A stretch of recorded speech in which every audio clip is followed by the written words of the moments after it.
মোহাম্মদ সামির বলে ছিটকে গেল গ্যাব্রিয়েল স্টাম্পস, আর সঙ্গে সঙ্গেই দুযুগব্যাপী মহাকাব্যের সমাপ্তি ওয়াংখেড়ের 22 গজে।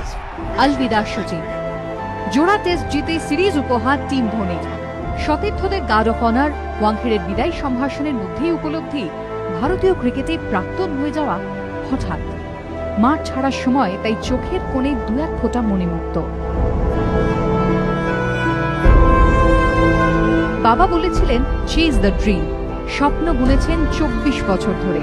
100তম সেঞ্চুরিটি করার পর তিনি নিজে বলেছিলেন don't stop chasing the dream. স্বপ্ন বুনেছিলেন এক একটা সূর্যোদয়, এক একটা গোধূলিতে মায়ের সঙ্গে কাটানো প্রতিটা মুহূর্তে, বোনের উপহার দেওয়া প্রথম ব্যাটে, দাদা অজিতের প্রচন্ড ইচ্ছের শক্তিতে, আর সমস্ত হার জিত উত্থান পতনের সঙ্গে নিঃশব্দে নীরবে জড়িয়ে যাওয়া আরেকজনের নামে, অঞ্জলি তেন্ডুলকর। সচিনের ক্রিকেট আর তার ক্যারিয়ারের জন্য নিজের ক্যারিয়ারের দিকে তাকাননি।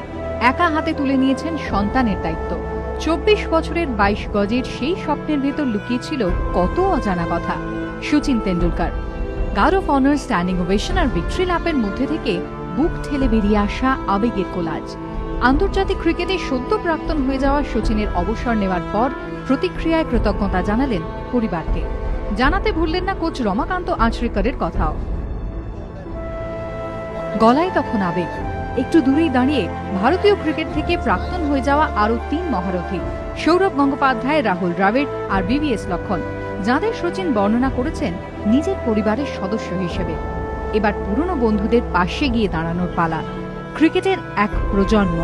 ওয়াংখেড়ের চেনা ঘাসকে শেষবারের মতো একবার ছুঁয়ে যাওয়া, ক্রিজের সামনে হঠাৎ একা হয়ে যাওয়া, একা এবং কয়েকজন। মাঝ নভেম্বরের মিঠে রোদ্দুর আর সচিন চিৎকারের মধ্যেও ঘনিয়ে আসা বিষণ্ণতা। শেষের কবিতার শেষ পাতা। এবিপি আনন্দ। অবশ্যই খুব আনন্দের। সচিন তেন্ডুলকর যে স্থানে পৌঁছেছে খেলার জগতে, যে গৌরব এনেছে দেশকে খেলার জগতে, তাতে ভারতরত্ন দিয়ে তো যথাযোগ্য সম্মান করা হচ্ছে। খুব আনন্দিত হয়েছি যে এই খবর পেয়ে। सबसे पहले मैं उनको ढेर सारा बधाइयां देना चाहूंगी। मुझे और पूरे भारत को बहुत ही खुशी है कि उनको ये सम्मान मिली है, मिलना भी चाहिए, और उनके आने वाले जिंदगी के लिए मैं उनको शुभकामनाएं देना चाहूंगी। हर बच्चे सोचते हैं कि हम भी एक दिन सचिन तेंदुलकर की ही तरह बड़े बनेंगे। हर परिवार सोचते हैं उनके परिवार में भी एक सचिन हो।